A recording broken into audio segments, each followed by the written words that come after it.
Bem-vindos ao JKCast, o podcast de economia, finanças e investimentos, com José Cobori. Sejam todos muito bem-vindos a mais um episódio do JKCast. Vamos às nossas perguntas. Bom dia, professor Cobori. Meu nome é Rogério, estou morando aqui em Florianópolis, mas sou do município de Itaperuna, no Rio de Janeiro. Eu acompanho o mercado de ações desde 1996, quando na época eu entrei comprando ações de fundo carteira livre, né? Não sei se o senhor se lembra disso. Ações carteira livre. Do Bradesco era ações carteira livre fácil. Era composta basicamente aí de ações de Petrobras, Vale, do Rio Doce na época e talvez até outras empresas. Mas enfim, nunca vi os ganhos impressionantes na época, embora tivesse operado bem pequeno, com pouco dinheiro, mas a variação era muito positiva.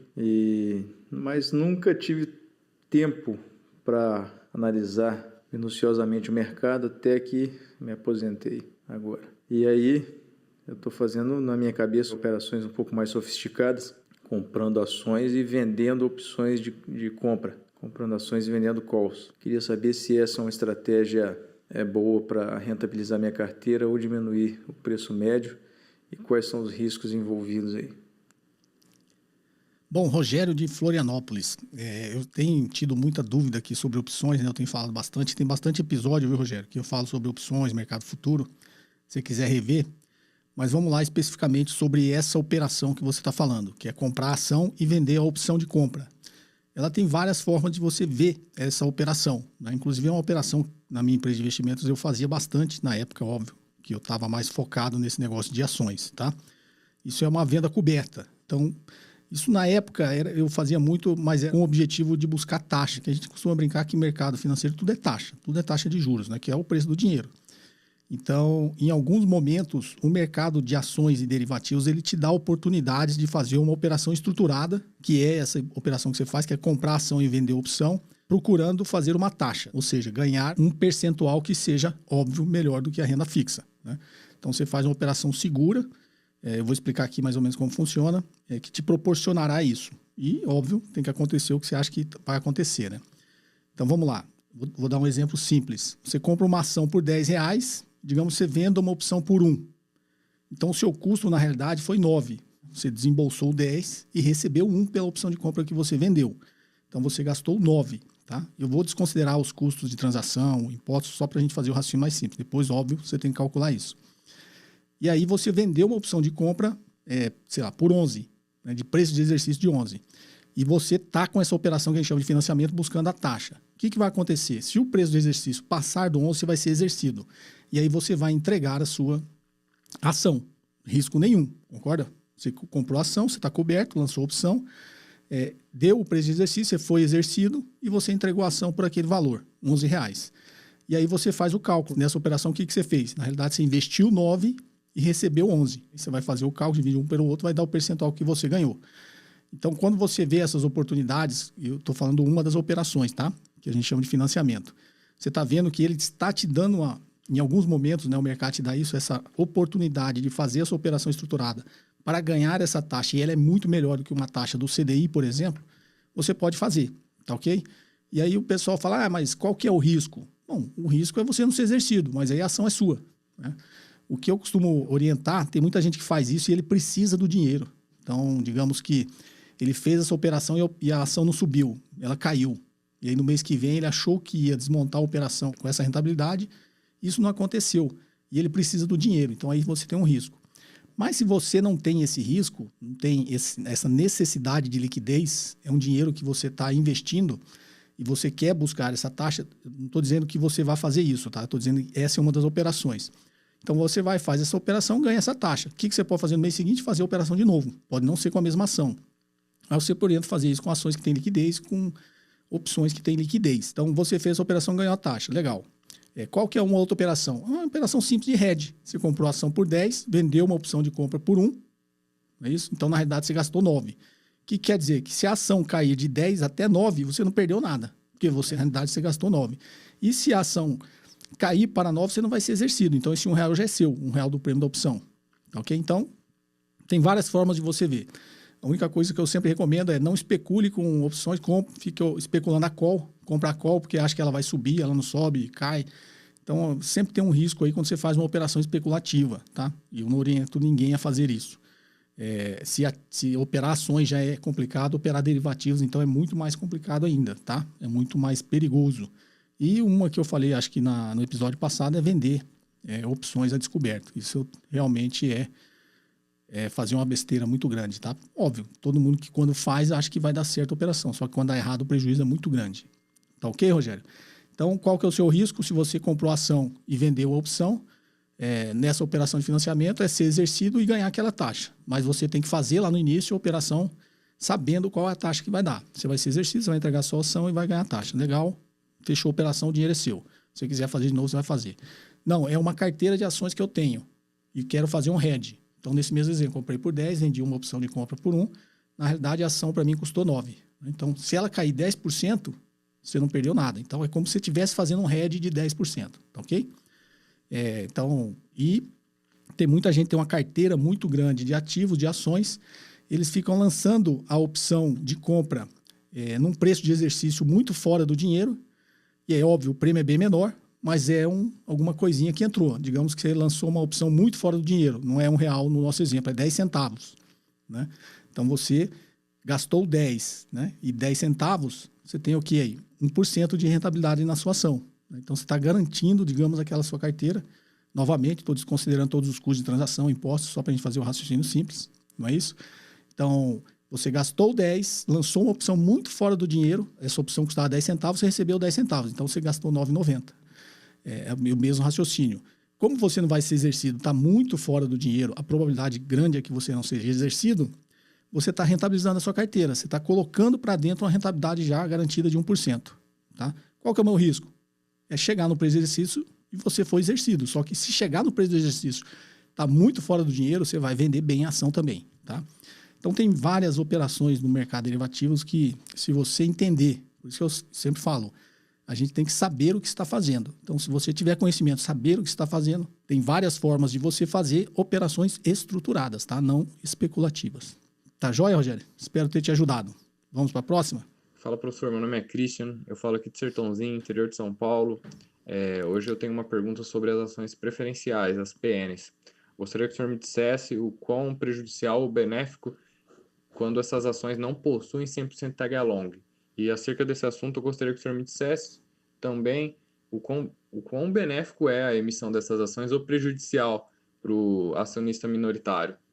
E muito obrigado, grande abraço. Christian de Sertãozinho, vamos lá. Tem um episódio também que eu falo exclusivamente sobre isso, tá, Christian? Depois você pode procurar, que é ações ON, PN e Unit, né? Eu explico como que é cada uma, por que existe cada uma e por que foi criada a Unit, tá? Mas aqui a gente vai passar por isso focado aqui na sua dúvida. Então, uma ação que tem 100% de tag along, nesse episódio eu conto também o que é o tag along. O tag along, na realidade, é um direito que a empresa está te dando de receber uma parte, tá, do valor da aquisição da empresa, da tomada do controle da empresa, por você ser acionista preferencial. Então, vou descomplicar isso. Uma ação ordinária, ela te dá direito a voto, ou seja, se você comprou uma ação ordinária, você tem direito a votar nas assembleias, você tem o controle da empresa, você tem poder no controle da empresa. Óbvio, se tiver uma ação, duas, você não vai ter. Mas você tem o poder de controle da empresa. Na preferencial, não. A preferencial não tem direito a voto, mas ela tem direito a preferência de dividendos. Lá também eu explico por que isso. Mas são duas classes de ações. E o mercado já está entendendo que a empresa trata os acionistas de forma diferente. Qual que é a visão do mercado? Que o acionista que tem o controle vai ser melhor tratado do que o acionista que tem só ação preferencial, PN. Só que quando o mercado olha para isso e ele começa a penalizar, as empresas, digamos, não agora, tá? Mas ao longo do tempo a empresa, sempre que ela lançar preferencial, vai ser mais difícil dela colocar essa ação no mercado, dela vender essa ação no mercado, captar recursos para a empresa através da venda dessas ações PN. Por isso que eles criaram uma espécie de preferência, né? Tem preferência na distribuição de dividendos. Tá, então eu não tenho o controle, mas eu tenho a preferência para receber a distribuição de dividendos. E aí se criou essas duas classes de ações e elas caminharam junto. O que começou a acontecer? E não existia o tag along. Quando vinha uma empresa adquirir a outra, fazer a aquisição da outra, ele queria comprar o controle, ele só lhe interessava ações ordinárias, as ONs. Então ele começava a ir atrás das ONs e naturalmente as ONs se valorizavam em detrimento das ações PN, né? E aí começou a ficar muito nítida essa diferenciação na classe de ação, ou seja, é como se o acionista preferencial lá das PNs fosse um acionista de segunda categoria, ou seja, ninguém se interessa por ele. E as empresas, ao longo do tempo, começou a criar esse negócio do tag along. O que é o tag along? Olha, eu vou comprar o controle da empresa. Se a empresa, no estatuto dela, tem uma cláusula de tag along, está dizendo o seguinte, geralmente 80%, no seu exemplo 100%, vamos pegar o exemplo de 80%, que é sempre o que eu dou, tá? Então, eu vou comprar as ações ordinárias para tomar o controle da empresa.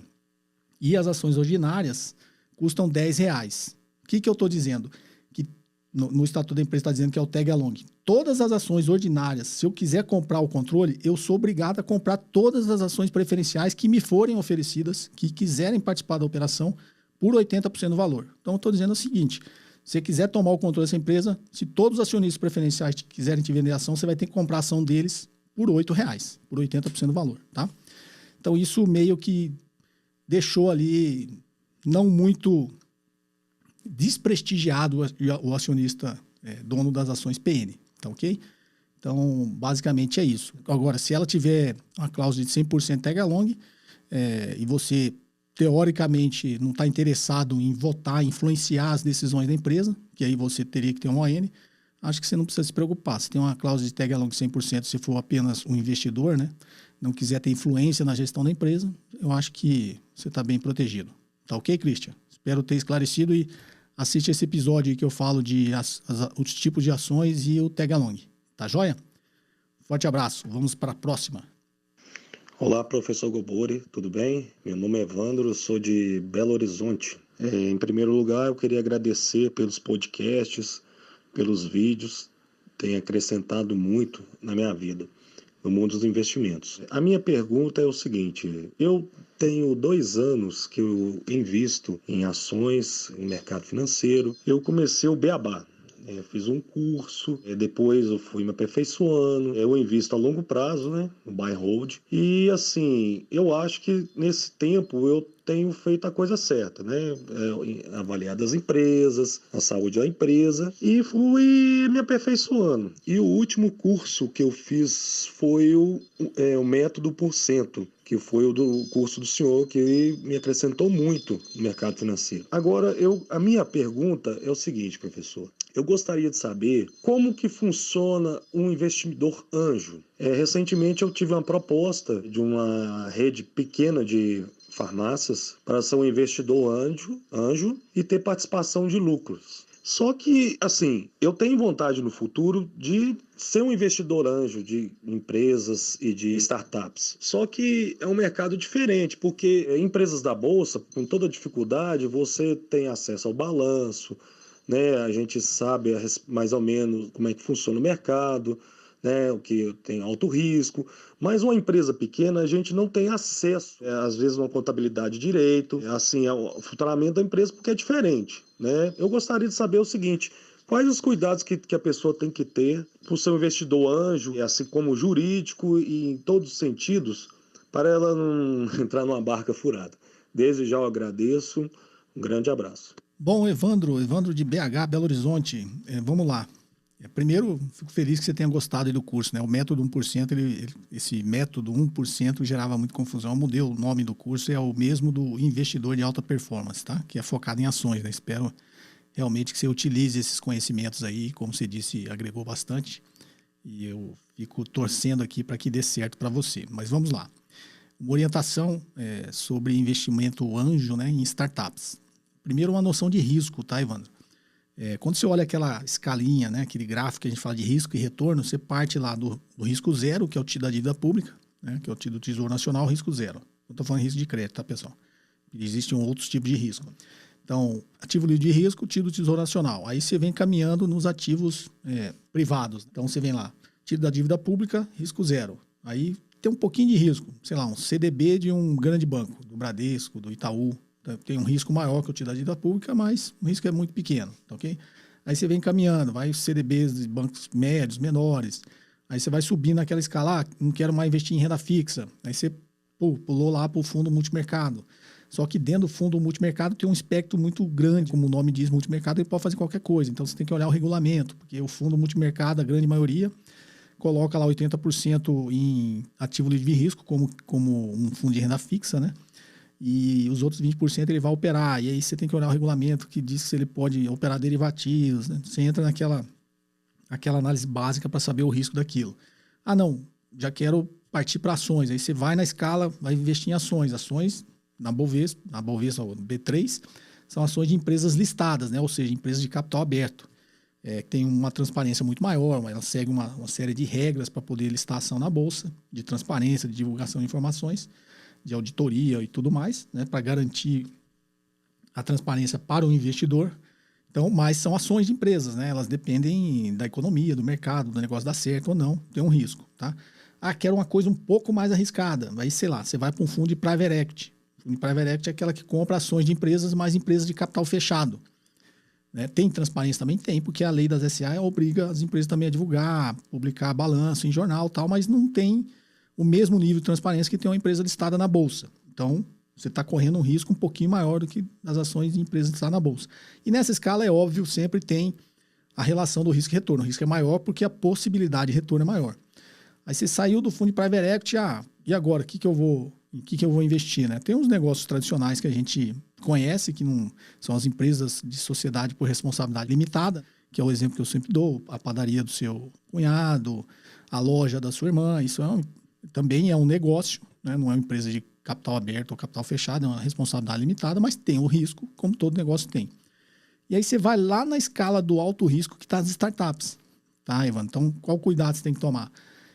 Quanto mais você vai evoluindo nessa escala, né, mais você tem que conhecer e saber o que você está fazendo. Então, você vai caminhando. Qual que é a lógica? Né? Eu consigo avaliar melhor um pouquinho o risco. Então, eu posso buscar um pouquinho mais de retorno. Agora, eu estou tranquilo aqui nessa categoria. Eu já sei avaliar bem o risco da categoria seguinte. Né? Então, vou para lá, porque lá vai me dar uma possibilidade de retorno maior. Então, sempre evolui nessa escala conforme vai evoluindo a sua capacidade de olhar o risco. Eu sempre falo que primeiro você tem que aprender a não perder dinheiro para depois aprender a ganhar. Né? Porque, como disse o Taleb, a ruína te tira do jogo. Então, e o mercado sempre, acho que você aprendeu isso no investidor de alta performance, né? A gente sempre está ali buscando o que tem mais rentabilidade e esquece de olhar o risco. Né? Então, o que eu oriento sempre, olhe o risco. Você entendeu bem o risco, com certeza a rentabilidade vai ser uma consequência, tá? Então, startups está lá no auge do risco. Por quê? Muitas startups é só uma ideia, está só na cabeça das pessoas que criaram aquela ideia, ainda não é um negócio e muito menos é operacional. Né? Então, é aí que entra o investimento anjo. Tá? O que é o investidor anjo? O próprio nome diz, né? Eu vou colocar a escala aqui também de como as empresas começam a captar dinheiro. Então, uma startup, quando ela vai nascer, quem tem que botar dinheiro ali é um investidor anjo, que a gente chama... Geralmente, o primeiro ali é o Family and Friends. Quem põe o dinheiro ali é a família e os amigos. Está muito próximo, acredita no potencial daquele rapaz, criou aquele software ou criou aquele aplicativo que se explodir aí vai valer tantos milhões. E aí esse pessoal vai lá e coloca, conhece a pessoa, conhece o empreendedor, gosta da ideia, vai lá e coloca o dinheiro. Tá? E aí de Family and Friends vem os investidores anjos, o Seed Investment, investimento semente, depois vem o investidor anjo profissional. O que é um investidor anjo profissional? Que não tem relação nenhuma com o empreendedor, mas é um grande investidor. Sei lá, o cara já tem aí alguns milhões e quer diversificar. Ele falou, opa, separei aqui 5 milhões para investir em startups. Só que o cara que põe 5 milhões em startup pode ter certeza que ele tem uns 500 milhões, tá? E aí ele vai lá e fala, opa, vou investir nesse negócio aqui 1 milhão. E aí esse cara é mais profissional, sabe avaliar negócio, óbvio, né? Ninguém que tem 5 milhões não sabe avaliar alguma coisa, menos que tenha ganho na loteria. Aí ele vai lá, olha e fala assim, bom, eu acredito nesse potencial aqui, nesse negócio e vou investir. Então, esse é um investidor anjo profissional. E aí tem os fundos de Venture Capital, que é o de capital de risco, que muitas vezes tem fundos de Venture Capital que tem um monte de investidor anjo profissional lá e um gestor para cuidar do dinheiro deles. Que é o investidor, é o grande investidor que quer ser um investidor anjo, mas ele não tem tempo ou não gosta de ficar analisando negócio. Ele põe o dinheiro no fundo e o fundo que vai administrar isso, tá? Então, tem toda essa gama de estágios de investimentos que você tem que ver, tá? Qual que é a preocupação que você tem que ter como investidor anjo? É exatamente essa que você falou. Muitas vezes a empresa é só uma ideia, não é nenhum negócio. Depois que ela deixou de ser uma ideia, começou a virar um negócio é porque ela formalizou o negócio, né? Criou lá um estatuto da empresa, contratou funcionários, ou são só os empreendedores, comprou um computador ou outro, começa a ter a cara de um negócio, só que é um negócio que existe, mas não é operacional. Eles ainda estão criando software, esse tipo de coisa. Aí evoluiu. Opa, agora evoluiu, começou a contratar funcionário, o software já está em teste, já está funcionando, agora ele tem que conseguir vender ou pelo menos fazer o pessoal experimentar. Por isso que você vê muito aplicativo que é grátis, né? Cai lá, você é grátis, você baixa, gostou, é muito bom, tem a versão paga, é assim que funciona. E aí, o objetivo de todas as startups é seguir nesse negócio até começar a virar um negócio grande, operacional, ter faturamento, depois que ter faturamento, adequado às suas despesas menores, ter lucro, tá?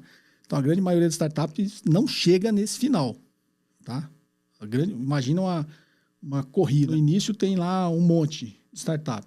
Aí, só uma pequena parte que consegue implementar da ideia para abrir empresa, né? Então, deixou de ser ideia, agora é uma empresa. Aí, mais um filtro. Deixou de ser uma empresa só e começou a ser uma empresa operacional. Aí, mais um estágio, mas um monte já ficou para trás no caminho, não é isso? Teve operacional, teve faturamento. Já deixou um monte ali que ficou operacional, mas não conseguiu vender nada. Então, o negócio vai afunilando. E aí tem um faturamento e não conseguiu dar lucro. Ficou 10 anos só faturando e despesa maior não deu lucro, quebrou, tá? Vai sair lá na frente só as empresas que realmente virarem empresa, né? Deixarem de ser, digamos, pelo menos no conceito de startup, ela deixa de ser e passa a ser uma empresa. E aí tem lucro, aí é como qualquer outra empresa. Nesse processo tem como você avaliar essa parte burocrática. Essa parte burocrática é legal.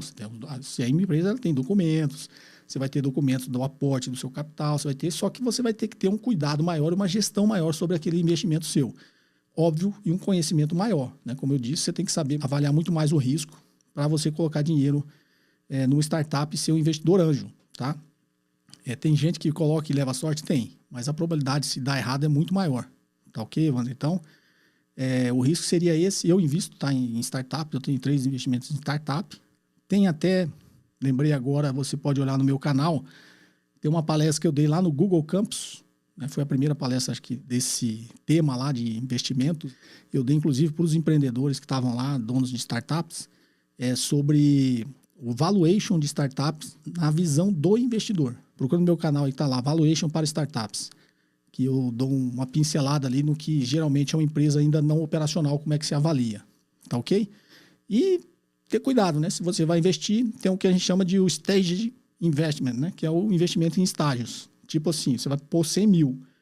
Aquela empresa, aquela startup está com a ideia, uma ideia revolucionária, precisa de, sei lá, de R$1 milhão para comprar os computadores, comprar equipamento, pagar os aluguéis, contratar um desenvolvedor. Então, naquele ano lá, ele vai precisar de R$1 milhão para o negócio começar a andar, sair do papel. Então, geralmente, os investidores anjos, um pouco mais preparados, eles fazem esses investimentos em estágios. Então, não é só um que vai pôr R$1 milhão, vai ser 10, vai pôr 100 mil. Mas aí ele fraciona aquele plano de negócios e fala assim, bom, nos primeiros 3 meses, o que você vai fazer? Não, vou constituir a empresa, vou comprar os computadores. E qual que vai ser o gasto aqui? Bom, nesses primeiros 3 meses, o gasto vai ser R$200 mil. Então, você já não precisa pôr R$1 milhão lá de cara, você põe os 200 mil. E aí, pôs os 200 mil, qual que é o próximo passo ali no plano de negócio dele? É contratar as pessoas, não sei o quê, tá. Então, você cria as metas e só vai entregando dinheiro em estágios, tá? Essa é uma forma de você tentar minimizar um pouco o seu risco, tá ok? Mas, investidor anjo e avaliação de startups é muito mais uma arte do que uma ciência, tá? Então, você tem que saber exatamente o que você está fazendo e conhecer muito desse mercado que a startup está querendo explorar. Tá joia? Espero ter te ajudado. É um tema apaixonante, mas complexo pra caramba. Vamos lá, a próxima. Boa tarde, José Cobori, tudo bem? Aqui quem fala é o Igor, eu sou de Brasília. Sou também seu aluno do Investidor de Alta Performance. E uma dúvida que eu tenho é que a gente consegue avaliar de algumas formas, enfim, por algumas metodologias, se uma empresa está cara, se o valor dela está adequado e tentar em cima disso traçar alguma estratégia. Mas como que a gente consegue avaliar se o dólar ou o euro ou enfim alguma outra moeda, o câmbio no caso, né, a desvalorização do real ou a valorização, enfim, está correta, se está muito acima ou muito abaixo? e a única forma que eu penso assim, que eu consigo vislumbrar, seria alguma coisa de analisar os países como empresas. Então, levar em consideração o PIB, potencial de crescimento, alguma coisa assim. Mas como fazer essa análise? Como conseguir chegar a um valor de que, sei lá, vamos supor, o dólar está R$5 e falar, não, eu acho que esse valor está caro e que nos próximos meses, sei lá, ele pode cair para R$4. Como chegar a esses valores e estipular isso daí? Teria alguma forma para isso? Bom, Igor, aqui de Brasília, legal, tá vendo mais um aluno, né, do Investidor de Alta Performance. Fico feliz e vocês ainda acompanham, é sinal que vocês gostaram do curso. Mas vamos lá, Igor. Esse é um assunto bastante complexo também que as pessoas tentam entender, mas o meu conselho é diferente, tá? Moeda, câmbio, é uma coisa muito difícil de se prever, né? Você não vê ninguém acertando o câmbio, infelizmente. Infelizmente, quando fala assim, a gente gostaria de ver. Se pegar no início do ano a previsão que todos os economistas, todos os agentes de mercado estão dando para o câmbio no final do ano, ninguém vai acertar, tá? Ninguém vai acertar. E os que acertaram é por sorte. Então você vai lá, 200 economistas deram previsão, 3 acerta. Sorte, ele não sabia que ia ser aquilo. Até porque se todo mundo chutar um valor, alguém vai acertar, né? Então, assim, câmbio é uma coisa muito difícil de se prever porque existem milhares de variáveis que influenciam o valor da moeda, tá? De um país para o outro. Então, é difícil você projetar o que vai acontecer com o Brasil. Imagina projetar o que vai acontecer com outro país, se você estiver comparando com o dólar, né? E se o dólar é a moeda mundial, você não tem que olhar só para os Estados Unidos. Todas as outras moedas do mundo vão influenciar no valor do dólar. Então, eu diria assim, não faz sentido você tentar prever isso para colocar na sua avaliação. Mas, se você está preocupado, né, em conseguir projetar o que seria o valor do dólar, do euro, eu imagino que você está olhando para aquela empresa e ela, de alguma forma, era uma empresa exportadora, uma empresa importadora e ela depende do valor das moedas. Então, quando você está olhando uma empresa que tem risco cambial, é muito melhor e muito mais sensato você avaliar como essa empresa se protege desse risco cambial do que tentar adivinhar o valor da taxa de câmbio, tá? Então, eu até dei um exemplo, acho que na aula passada, sobre o caso da Sadia e da Perdigão, que era uma operação de mercado futuro de dólar. E você tem que olhar ali, e aí até é legal a gente citar isso, porque se você estivesse avaliando o negócio ali da Sadia, que ela deu depois 2 bilhões de dólares de prejuízo, se estivesse avaliando o negócio da Sadia olhando, você ia ver que ela fazia, né, tinha um risco cambial, fazia operação de hedge cambial, só que ela estava fazendo um volume, num tamanho dos contratos muito maior que não justificava, né? Então, ou seja, ela estava especulando com o mercado de câmbio. Tá? Então, uma das formas, quando você estiver avaliando uma empresa dessa, é você olhar quais operações, como que ela está fazendo as suas operações de proteção, né, contra o risco cambial. E, já com, né, esse cuidado, esse estudo de caso que eu falo, você olhar se ela está fazendo no volume certo, né? Se ela tem um risco cambial no próximo mês de 100 milhões de dólares. Você vai lá e vê se ela fez um hedge cambial para 100 milhões de dólares, né? E aí, teoricamente, ela está protegida. Tá, ok? Tem custo, isso aí vai estar no custo, você vai estar avaliando, mas está protegida. No caso do exemplo que eu dei, da Sadia, o cara ia ver e falou, ela tinha que proteger 100 milhões de dólares, está protegendo 1 bilhão. Está fazendo especulação, está especulando com o mercado, tá ok? Então, não tente adivinhar o câmbio, tente só ver como a empresa se protege desse risco cambial. Tá joia? Abraço, Igor. Bom dia, professor, tudo bem? Aqui é Renato, de Recife, Pernambuco. A minha pergunta é sobre follow-on e IPO das empresas, né? Eu acredito que o IPO, assim como o follow-on, seja para arrecadar caixa, para que as empresas arrecadem caixa. Sendo que esse caixa ele é gerado pelo ágio das ações, né? Do valor das ações. O valor do mercado é superior ao valor patrimonial. Por favor, me corrija se eu estiver errado. Eu queria saber o que acontece quando esse ágio não é atingido. Existe, na verdade, um deságio. Ela acaba perdendo caixa ou cancela a emissão de ações. Como é que acontece isso? Muito obrigado. Bom, Renato de Recife. Para quem já acompanha aqui o podcast, sabe mais ou menos essa terminologia, mas eu gosto sempre de falar novamente para quem esqueceu e para quem está chegando agora, né? O IPO é o Initial Public Offer, é a oferta inicial, a oferta pública inicial, que é quando a empresa abre o capital na bolsa. Então, quando ela abre o capital, ela tinha o capital fechado, passa por todos os requisitos lá para abrir o capital, lista a sua ação na bolsa. Quando ela faz esse processo, ela está fazendo um IPO, ou seja, uma oferta pública inicial.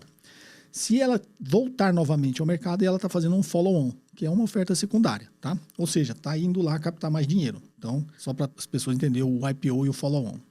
Na segunda parte aí da sua pergunta, que você diz do ágil ou do deságil. Você colocou de uma forma assim, muito teórica, eu vou tentar explicar de uma forma mais prática, tá? O que é o ágil ou deságil? O ágil, no mercado financeiro, no mercado de M&A, de fusões e aquisições, a gente costuma chamar o ágil de goodwill. Quem fala muito em goodwill é o Warren Buffett, tá? O que é o goodwill? Goodwill é o ágil pela expectativa de rentabilidade futura.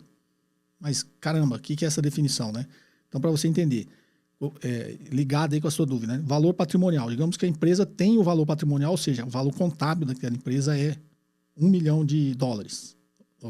Nosso exemplo aqui, R$1 milhão. Então, daqueles R$1 milhão, se ela tentar captar mais dinheiro e a ação dela, sei lá, ela tem 1 milhão de ação e cada um vale R$1, o valor da ação dela de mercado é o mesmo valor do valor patrimonial. Ou seja, ela não tem goodwill nenhum, né? Por quê? Porque se a empresa, eu sempre falo, né? Se a sua empresa vale 1 milhão e você colocou 1 milhão nela, você está fazendo o quê, né? Melhor você colocar o dinheiro na renda fixa. Imaginando você abrindo a empresa. Então, toda empresa, quando ela é aberta, eu abro, vou abrir uma empresa e coloco 1 milhão. Vou dar um exemplo simples sempre da padaria. Vou abrir uma padaria e coloco R$100 mil na padaria, para eu começar ela. Para mim, que estou abrindo aquela padaria, ela tem que valer mais de 100 mil, né? Senão eu não colocaria lá os 100 mil, eu colocaria os 100 mil na renda fixa, tá? Então, qual que é a visão para vocês terem essa noção de valuation, que é muito intuitiva, tá? Eu coloco 100 mil e abro uma padaria porque eu acho que eu vou fazer muito mais de 100 mil. Não é isso? Eu vou colocar aquele 100 mil, vou comprar o forno, vou fazer pão, vou comprar o balcão, não sei, vou ter todas as minhas despesas e no final do ano, quando eu chegar e ver, eu vou ter uma rentabilidade, a minha empresa tem que valer mais de 100 mil. Não é isso? Então, por isso, a teoria, né? O valor de uma empresa é a sua capacidade de gerar caixa no futuro, tá? Então, se uma empresa tem um valor patrimonial, voltando aqui, de 1 milhão, o valor de mercado dela tem que ser maior que 1 milhão. Né? Do contrário, fecha a empresa e vai embora. Então, a empresa vale 1 milhão contabilmente, mas no mercado ela vale 1,5 milhão. O que é isso? A diferença aqui é o goodwill, a diferença é o ágio. Aí volta na definição, né?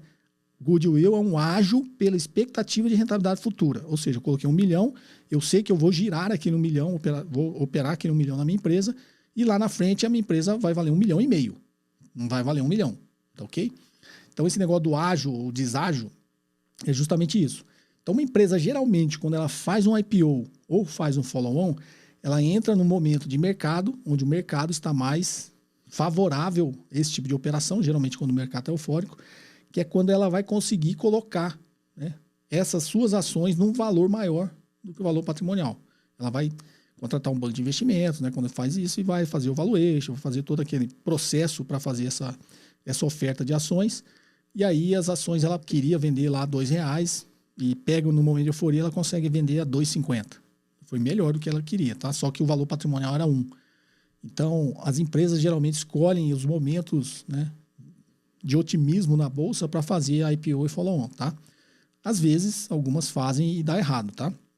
Aí tem todo o processo que a empresa ela precisa avaliar junto com o seu assessor, o banco de investimento está assessorando ela, se é o momento, se não é, e por quanto ela vai conseguir colocar essa ação no mercado, tá? Que é aquele processo da construção de valor, né? Do book building. E aí tem as reservas, tem os interesses, ela começa a saber mais ou menos por quanto ela vai conseguir colocar essa ação no mercado. Então, ok, Renato? Espero ter explicado aí de forma que você tenha entendido. Forte abraço. Vamos para a próxima. Boa tarde, senhor Cobori. Aqui é o Marcos, de Osasco, São Paulo. Primeiramente, gostaria de agradecer o conhecimento que transmite seu canal, que é de altíssima qualidade. Comecei a me interessar mais pelo mercado com a queda da taxa Selic, em janeiro desse ano, e tenho 2 perguntas.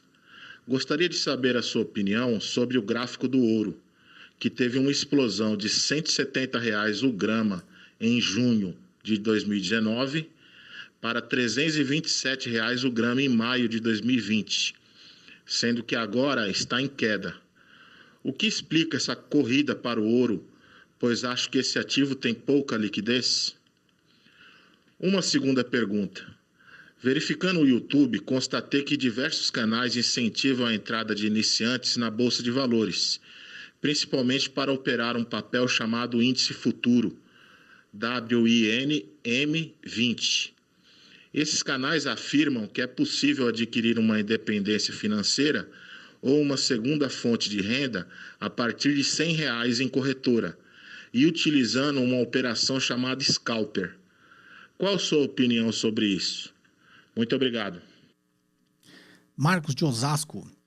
Vamos lá, Marcos. A primeira parte acho que é do ouro, né? Ouro é uma reserva de valor, tá, Marcos? Então tem sempre nas crises tem sempre uma corrida para ativos, né, que você acredita que são reservas de valor. Então, na realidade, todo mundo quer ficar muito líquido.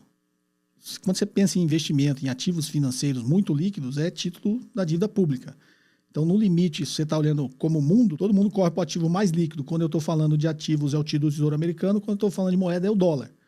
Tá? Mas, no auge da crise, as pessoas, às vezes, não acreditam nem nisso. Nem no título do Tesouro Americano, nem no dólar. Ele fala, opa, vou correr para o ouro. Aí vai e compra o ouro, tá?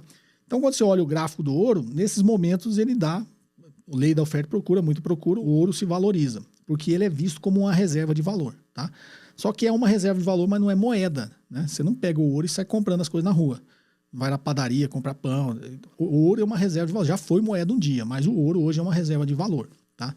Então você corre porque você está querendo se proteger e o ouro é uma reserva de valor, mas quando passa a crise, a grande maioria daquelas pessoas que correram vão lá e vende o seu ouro e volta sua vida normal, seus investimentos normais.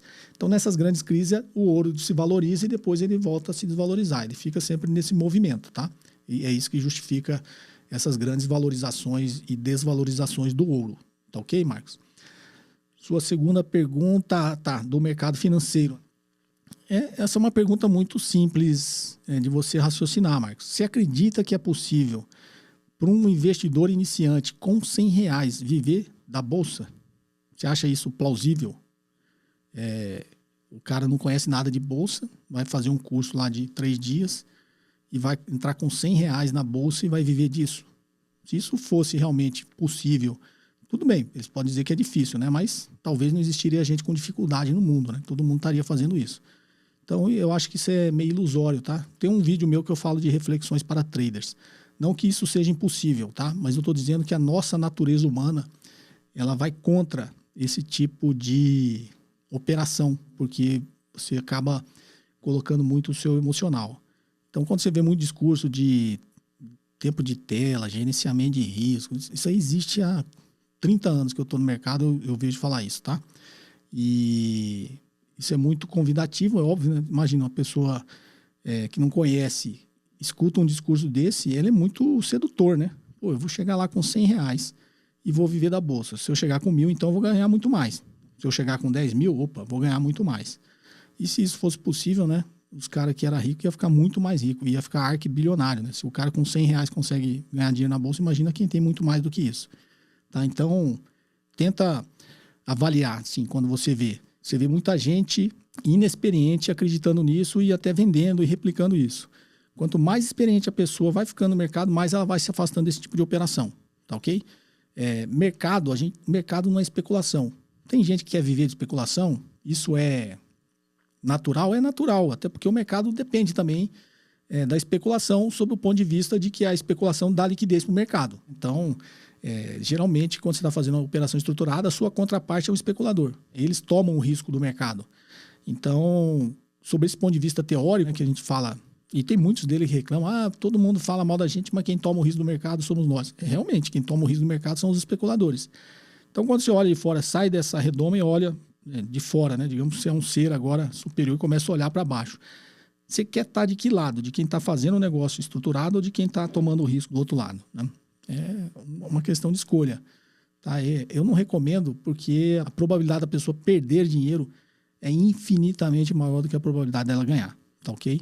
E aí vai contra o bom senso. Se a pessoa é iniciante, então... Mas nós humanos temos, temos essa autoconfiança em excesso. Imagine, eu sou um iniciante, eu olho e falo, opa, isso é possível. Aí eu entro lá achando que eu sou o cara mais esperto da mesa, né? Então, como diria Ray Dalio, se você sentou numa mesa de pôquer e depois de 30 minutos você não sabe quem é o trouxa, você é o trouxa, tá? Então, se você é iniciante, entrar no mercado para especular do jeito que achar que é você que vai bater o mercado, você foi o cara ungido para chegar lá e ganhar dinheiro com isso, eu acho, digamos assim, uma ingenuidade. Okay? Então, meu conselho, não estou falando mal, né? Você pediu um conselho, meu conselho é não faça isso. Isso probabilidade muito pequena. E aí, se isso acontecer, vai ser muito mais por sorte. Só que a sorte no longo prazo não existe. Você tem sorte uma vez. Você vai lá e faz de novo, não vai ser sempre que você vai ter sorte, tá? Geralmente, quando você tem azar, você perde tudo. Espero ter te ajudado e não te desanimado, Marcos. Um forte abraço. Vamos lá para as perguntas em texto. Boa noite, me chamo Felipe e admiro muito o seu trabalho e a clareza com que transmite os conceitos. Tenho uma dúvida sobre lote fracionário para o JKCast. Se eu for adquirindo lotes fracionários ao longo do tempo, até chegar a um lote total de 100 ações, posso vender como lote normal? E existe alguma outra diferença entre lotes fracionários e lotes padrão, além da liquidez? Bom, Felipe, na realidade o mercado fracionário, para quem está ouvindo assim, mercado lote padrão, 100 ações, você compra direto na bolsa. Você entra no... Aí tem o mercado fracionário, que você não tem dinheiro ou não quer operar um lote de 100 ações, você vai lá e compra 57 ações. Aí você vai ter que comprar no mercado fracionário, tá? Qual que é a diferença além da liquidez? Preço. O mercado fracionário tem menos liquidez e o preço é maior do que se você comprar o lote padrão, tá? Então, sei lá, no lote padrão a ação custa R$1. No lote fracionário, se for no mercado fracionário, ela custa R$1,05. Ela é um pouco mais cara, tá? Então, primeiro, não faz sentido você sair fazendo lote no mercado fracionário e vender no mercado padrão, né? No lote padrão. Por quê? Você está comprando as coisas mais caras e vendendo mais barata, tá? Não faz muito sentido. Faz sentido você juntar o dinheiro para ter o dinheiro para comprar o lote padrão. Esse é o meu conselho. A menos que seja aquela oportunidade da sua vida, você precisa fazer naquela hora. Você vai ganhar dinheiro, não vai ganhar tanto, porque se a pessoa está comprando fracionária é porque não tem muito para investir, tá? Mas, sei lá, nesse cenário faz sentido, né? Você recebeu uma informação privilegiada que vai fazer com que... Primeiro que é crime, né? Se alguém tiver essa informação, usar e for descoberto. Mas, digamos, sei lá, se o irmão é o diretor de exploração da Petrobras e ele descobriu um novo campo de petróleo, ele não contou para ninguém ainda, nem para a esposa dele, ele vai e te conta. Opa, tem uma informação privilegiada, eu posso ir lá e comprar a ação da Petrobras, quando você virar a notícia, a ação dela vai explodir e eu vou ganhar dinheiro, né? Isso é uma hipótese, tá? Mais uma hipótese hipotética que eu estou te falando, tá? Só nessa situação.